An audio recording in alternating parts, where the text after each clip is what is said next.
Bonjour à tous. Aujourd'hui, avec Aurélia Thésée de la plateforme Initiative Agglomération Sophia Antipolis, nous sommes partis à la rencontre de Jérôme Dartuy, qui est référent création d'entreprise au Pôle emploi d'Antibes et en charge du vivier sectoriel. Donc bonjour Jérôme. Bonjour. Bonjour. Donc aujourd'hui, on va aborder les aides à la formation avant l'embauche d'un candidat. Donc ces aides touchent à la fois l'entreprise, mais aussi le demandeur d'emploi. Alors en tout premier, on a l'immersion facilitée. Alors qu'est-ce que c'est l'immersion facilitée ? Alors l'immersion facilitée, c'est en fait une immersion professionnelle qui va servir aux demandeurs d'emploi à découvrir un métier ou un secteur d'activité. Cette prestation se déroule dans une entreprise évidemment, qui va se porter volontaire auprès de nous en disant voilà, j'accepte de recevoir des stagiaires pour découvrir un métier et lui faire découvrir un peu voilà, tous les avantages et les inconvénients de tel métier. Et le demandeur d'emploi va pouvoir, sur une plateforme dédiée, se proposer et en tout cas retrouver une entreprise pour alors soit découvrir un métier, on va être sur une période à peu près d'une semaine, parce que c'est vraiment de la découverte pure, soit pour confirmer un projet qu'il aurait déjà sur un métier bien précis. À ce moment-là, on peut aller sur à peu près 2 semaines maximum. Ou alors encore pour dire, bon ben voilà, là j'ai vraiment besoin de découvrir, de faire concrètement le métier. Et là, ça peut aller effectivement jusqu'à 3 ou 4 semaines où l'employeur va recevoir donc dans son entreprise ce stagiaire. Il n'y a pas de formation vraiment concrète. Par contre, il y a souvent une ressource qui est dédiée pour montrer les différents services, les différents métiers dans l'entreprise, comment fonctionne l'entreprise. C'est vraiment entre guillemets, une prestation qui permet aux demandeurs d'emploi de se faire une idée concrète et réelle du métier qu'il aimerait ou qu'il souhaiterait exercer. Donc c'est actuellement une prestation entre guillemets qui a énormément de succès. Alors lorsqu'il doit prendre sa voiture pour aller justement dans cette entreprise, est-ce que le demandeur d'emploi est défrayé ?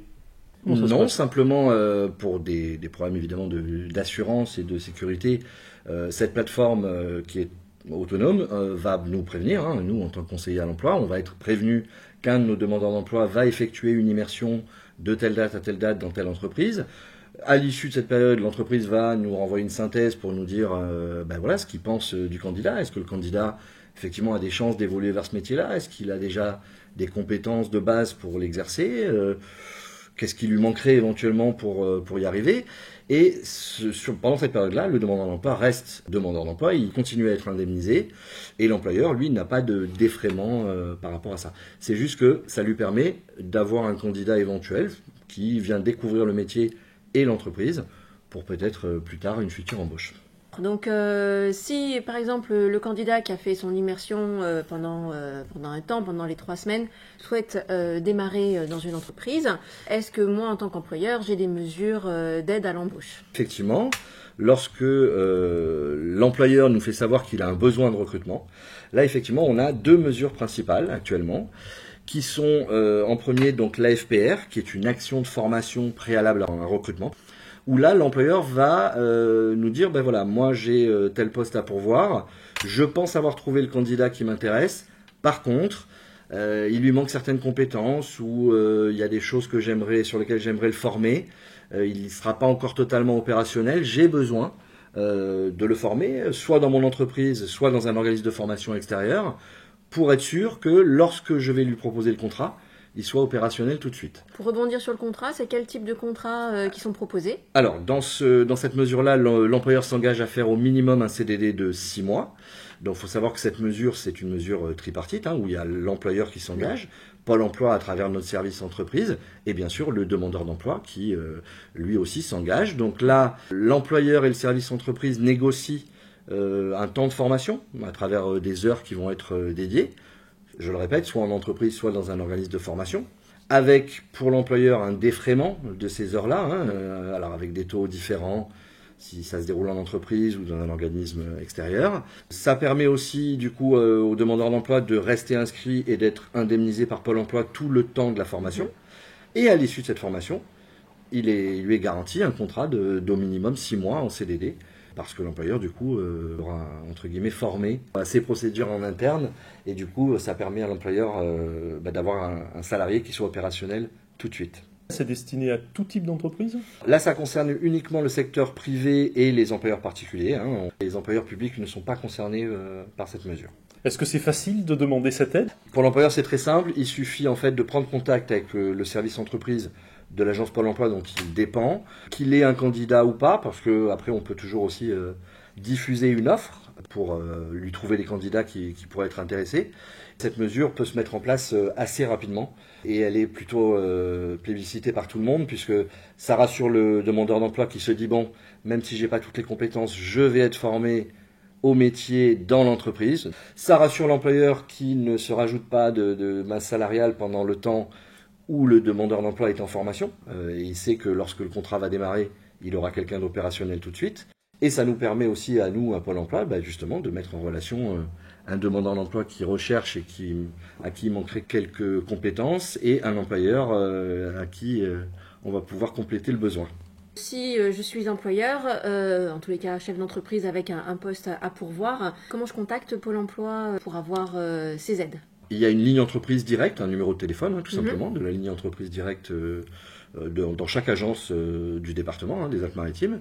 Donc l'employeur généralement est au courant puisque s'il travaille déjà avec nous, eh bien il a une fiche établissement, il a un référent, un conseiller référent entreprise qui gère son établissement, donc la prise d'offres, la négociation des aides et des mesures. Et si c'est pas le cas, il se rend tout simplement sur notre site internet, sur pôle-emploi.fr, et il crée son espace recruteur. On va aborder l'aide à la formation, le POEI. Donc ça, c'est la préparation opérationnelle à l'emploi individuel. Alors, c'est un petit peu le même principe que l'AFPR, l'action de formation préalable à un recrutement. C'est-à-dire que c'est une période de formation en entreprise, qui là encore peut être dédiée, effectuée en entreprise ou effectuée dans un centre de formation, qui va vous permettre d'acquérir éventuellement les compétences qui vous manqueraient pour exercer le métier dans l'entreprise en question, afin de pouvoir être opérationnel lorsque l'entreprise vous proposera un contrat.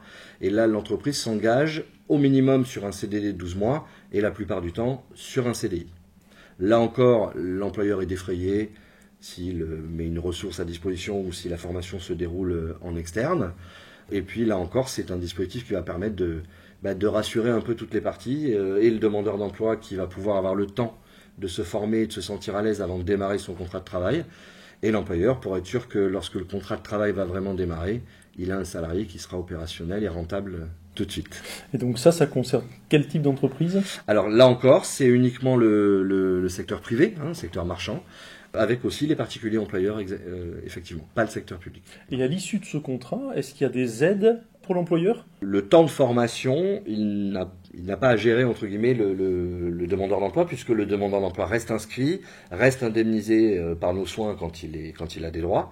Donc ça lui permet en fait d'avoir un temps de formation où le candidat n'est pas à sa charge de quelque manière que ce soit. Et une fois que le candidat est embauché, est-ce qu'il y a des aides? Non, après là on est vraiment sur un CDI classique. À l'époque, on entendait parler des contrats aidés.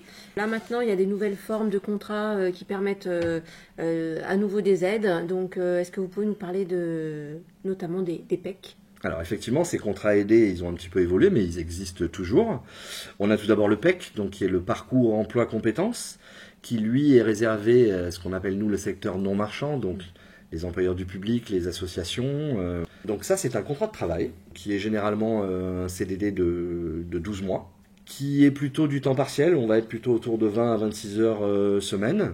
Et ce contrat de travail, bien qu'il y ait effectivement un emploi, une rémunération, des missions ou des choses à faire, à l'intérieur, l'employeur s'engage également à former le salarié à un futur métier, qui peut être celui qu'il occupe actuellement ou un métier proche, ou voire carrément différent. Mais il y a un engagement de la part de l'employeur de dire voilà, je vais être aidé pour embaucher un salarié qui va avoir telle ou telle mission.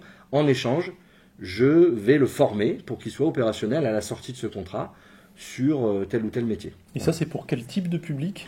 Là, on va être sur des contrats qui vont être réservés à un public qu'on va appeler très éloigné de l'emploi, qui va avoir des critères. Alors, on peut être sur de la reconnaissance de travailleurs handicapés. On peut être sur des bénéficiaires des minima sociaux, des demandeurs d'emploi de longue ou de très longue durée. Ça, c'est un petit peu à la main aussi du conseiller référent qui va devoir jauger, entre guillemets, la difficulté du demandeur d'emploi à retrouver un emploi. On réserve effectivement ces contrats aidés aux gens qu'on estime, nous, les plus en difficulté pour retrouver un emploi. Quels avantages pour l'entreprise d'utiliser ces contrats aidés ? Pour l'entreprise, c'est simple, c'est-à-dire qu'ils portent bien leur nom, ce sont des contrats aidés, donc aidés financièrement par l'État, à savoir qu'une partie du salaire du demandeur d'emploi, enfin du candidat qui est retenu, va être pris en charge par l'État, mais également une réduction, une diminution des charges et des cotisations patronales, ce qui fait que pour l'employeur, effectivement, on a un salarié, entre guillemets, sans que ce soit péjoratif, mais à moindre coût. Par exemple, 1 000 € bruts chargés pour l'employeur, au final, ça lui revient à combien ? On peut estimer que ça lui revient à la moitié, à peu près, ça va lui revenir à 500 € par mois. Et l'avantage pour le salarié ? L'avantage, c'est que le salarié occupe un emploi, donc il est salarié, il cotise, il a des horaires, mais en même temps, en plus de cet emploi, il acquiert de nouvelles compétences et surtout il apprend un nouveau métier afin de pouvoir être opérationnel à la sortie de ce contrat pour pouvoir travailler ailleurs sur ce métier-là. Donc on a parlé du PEC, vous avez parlé tout à l'heure rapidement du CIE, le contrat initiative emploi. Quelle est la différence ? Alors tout simplement, c'est à peu près la même chose, même c'est quasiment la même chose, sauf que cette fois-ci, c'est réservé au secteur marchand, c'est-à-dire tous les employeurs privés, aux entreprises privées. Tout à fait. Okay. On est sur le même dispositif. Merci beaucoup. Et à bientôt. Merci à vous. Au revoir.